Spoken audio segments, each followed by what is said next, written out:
পৃথিবীতে জুম্মার নামাজ যদি একই দিনে হয়, তাহলে আমরা কেন রোজা বাংলাদেশের সাথে সৌদির সাথে মিলে রাখি না? একদিন পরে কেন হয়? আসলে এটা একটু কনফিউজ করছে। এটা যদি উত্তরটা পেতাম মালা সেটা। অনেক ধন্যবাদ আপনাকে, আপনি সাথেই থাকুন, আমরা মহতারাম উত্তর দেওয়ার চেষ্টা করছেন। জি জি ভাই, আপনার প্রশ্নটা তো অনেক সুন্দর, শুনতেও ভালো লাগে, দেখতেও ভালো লাগে, কিন্তু এটার অন্তর্নিহিত বিষয়টা একটু ভাবনার বিষয়। সেটা হলো সারা পৃথিবীতে জুমার দিন একই টাইমে হয়, কিন্তু আমি একটা প্রশ্ন করি, জুমার নামাজ কি একই টাইমে হয়? আমরা যখন বাংলাদেশে সোয়া একটা নামাজে দাঁড়াই, তখন সৌদি আরবে কয়টা বাজে আপনি কি জানেন? 3 ঘন্টা পিছনে চলে যান। উনিও মালয়েশিয়া আছে, মালয়েশিয়া আছেন। ও ভাই, আপনি মালয়েশিয়া আছেন, বিদেশে আছেন, আমার চেয়ে আপনার অভিজ্ঞতা অনেক বেশি। মালয়েশিয়া আপনি যখন জুমা পড়েন, তখন মালয়েশিয়া তো অন্ততপক্ষে মনে হয় 2 ঘন্টা ব্যবধান আমাদের থেকে। তো আপনি যখন 2 ঘন্টা ব্যবধানে জুমা পড়ছেন, একই টাইমে পড়ছেন। আমি কিন্তু আমার দেশের টাইমে জুমা পড়ছি, আপনি আপনার দেশের টাইমে জুমা পড়ছেন। এবার আমি আপনাকে প্রশ্ন, আপনার প্রশ্নটা যে একই দিনে রোজা হয় না কেন? আপনি মালয়েশিয়া এখন আছেন, আপনি আজকে রোজা রেখেছেন, আমিও আজকে রোজা রেখেছি, তবে মালয়েশিয়ার আজকে রোজা আমাদের রোজা একই সময়, কারণ মালয়েশিয়া এবং আমরা একসাথে রোজা রাখা শুরু করেছি।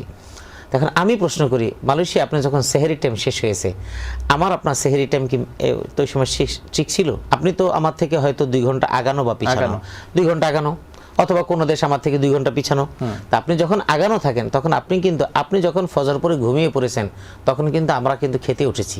তো এখন আমি যখন খাওয়া দাওয়া শেষ করবো, তখন আমার সোবে সাদিক আর আপনার সোবে সাদিকের মধ্যে পার্থক্য আছে। সুতরাং জুমার দিন এক হওয়া সম্ভব, রোজার দিন এক হওয়া সম্ভব, কিন্তু একই দিনে রোজা রাখা সম্ভব না। কারণ এই যে চাঁদের হিসাব, চন্দ্র উদয় অস্তাচলের যে হিসাব, এই একটা বিষয়ে রয়েছে, সে কারণে সম্ভব না। আরেকটা হলো রাসূলুল্লাহ সাল্লাল্লাহু আলাইহি ওয়াসাল্লামের যুগে, সাহাবায়ে কেরামের যুগেও 2 জায়গায় 2 রকম ভাবে চাঁদ দেখার উপর নির্ভর করে রোজা রেখেছে, ঈদ করেছে, এটা প্রমাণ আছে। সুতরাং সারা দুনিয়াকে এখন আজকের এই আধুনিক যুগে এসে আপনারা এই প্রশ্ন করছেন, আমরা প্রশ্ন করছি। 30 বছর আগে তো এই মেকানিজম ছিল না, এই সোশ্যাল মিডিয়া ছিল না, তখন আমি চিন্তা করতে পারিনি, কারণ তখন আমি হেরেমের তারাবিটা দেখতে পারিনি। তখন আমরা রেডিও স্টেশনের রেডিওটার ভলিউম বাড়িয়ে দিয়ে কোরআন তেলাওয়াত শুনেছি, ওই তেলাওয়াত শোনা শেষ হলে তারপরে আজান দিবে, সেটার জন্য ইফতার করেছি। তখন এই প্রশ্নটা কিন্তু আসে নাই যে সারা পৃথিবীতে একই টাইমে রোজা হয়। এখন এটা দেখার কারণে আপনি বলতেছেন। তো এইরকম বহু জায়গা আছে যেখানে আমরা কিছুই দেখি না। আর সবচেয়ে বড় কথা হলো যে আমাদের ইফতার এবং সেহরির টাইম এক না। একই দিনে করবেন, আপনি কিভাবে করবেন? সেহরি এবং ইফতারের টাইম এক হয় না। সুতরাং এইসব কারণে এগুলি সম্ভব না।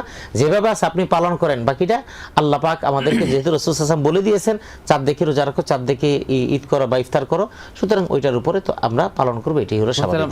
ওনার কথা দিয়ে আমার যেটা মনে হয়েছে, উনি বুঝাতে চেয়েছিলেন যে সৌদি আরবে আমাদের থেকে একদিন আগে রোজা শুরু হয় বা চাঁদ ওঠে বা এরকম একটা বিষয় আছে, এইটা নিয়ে উনি জানতে চাচ্ছিলেন। জুমার দিন একই দিন, রোজা একদিন হওয়া দরকার, সেটা ঠিক আছে। ওইটা আমি মাঝখানে বলেছি যে চাঁদের জন্ম এবং চাঁদের উদয় এবং অস্ত যাওয়া, এই যে চাঁদ নিয়ে যারা গবেষণা করেন বা ওগুলি তো আমরা বুঝি না, মানে ওইটা একটা মহাকাশ সংক্রান্ত বিজ্ঞানের বিষয়, ওই সমস্ত জ্ঞান আমাদের নেই। তো ওই সমস্ত বিষয়ে কথা বললে ভুল হবে এবং না বলেই ভালো। তো এটার বিষয়ে যারা পারদর্শী জ্যোতির্বিজ্ঞানী যারা বেসিক্যালি, তাদের এই সমস্ত হিসাব নিকাশ বিজ্ঞানের আলোকেই কিন্তু এটা করছে।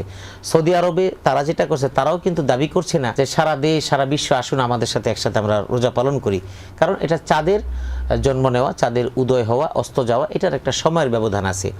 এই সব কারণে এটা সম্ভব হচ্ছে না। হ্যাঁ, যদি এরকম হয়, সারা বিশ্বের যত বড় বড় ওলামায়ে কেরাম আছেন, তারা যদি কখনো একসাথে হয়ে সিদ্ধান্ত নেন যে আমরা একসাথে রোজা করব, একসাথে ঈদ করব, সিদ্ধান্ত নিলে তখন আমরা রাষ্ট্রীয় সারা ওয়ার্ল্ডের সিদ্ধান্ত আমরা মেনে নিব। তবে কোরআন এবং সুন্নাহর যে অবস্থা, সেই অবস্থা বিবেচনা করে যে না, এভাবে রাসূল এবং সাহাবায়ে কেরামের যুগেও ছিল এবং আজ পর্যন্ত কোথাও একই দিনে হয়েছে এই মর্মে কোনো রকমের কোনো দলিল নেই। কিন্তু এমনিতে তো সৌদি আরবের সাথে আমাদের পার্থক্য 3 ঘন্টা, মালয়েশিয়ার সাথে 2 ঘন্টা। তো মালয়েশিয়ার সাথে আমরা কিন্তু একদিন এই রোজা রাখছি, কিন্তু সৌদি আরবের সাথে একদিন আগে রাখছে তারা। ওটার একটা বিষয় থাকে, সেটা হলো চাঁদ যখন ওঠে, আমি যতটুকু জানি অল্প জ্ঞানে, যে নতুন চাঁদটা যখন ওঠে, একদম জন্ম নেয়া চাঁদ, সেই চাঁদটার স্থায়িত্ব খুব বেশি সময় থাকে না। এটা যেই ভূখণ্ডে, যেই মেরুতে চাঁদটা উদয় হবে, ওই জায়গায় নতুন চাঁদটা ওঠার পরে হয়তো অল্প মানে কয়েক মিনিট বা অল্প সামান্য সময়ের পরে এটা হারিয়ে যায়। জি। এ কারণে সব জায়গায় সব মেরুতে দেখা সম্ভব হয় না। তো ওই মেরুতে দেখা সম্ভব হয় না বিধায় চাঁদ কিন্তু যখন আমরা আমাদের মেরুতে দেখি তখন কিন্তু মোটা দেখি না, তখনও কিন্তু চিকনই দেখি। চিকনই দেখি। এই চিকন দেখি কারণ আমাদের মেরুতে এটা এখন তখন নতুন হচ্ছে। এখন রসুলের হাদিস যে তোমরা রোজা চাঁদ দেখে তোমরা রোজা রাখো, আবার চাঁদ দেখে তোমরা রোজা ভাঙো, এই হাদিসটার উপরে আমরা এটা পালন করছি এবং এটা সাহাবায়ে কেরাম পালন করছেন, এইভাবে চলে আসতেছে। রসুলের যুগ থেকে এই পর্যন্ত আসলে একই দিনে হওয়ার কোনো তেমন এমন কোনো দলিল নাই। আচ্ছা আচ্ছা, মাশাআল্লাহ, উত্তরটি আশা করি দর্শক আপনি পেয়েছেন। হেভেন টিভি, জান্নাতি আহ্বানে প্রতিক্ষণ।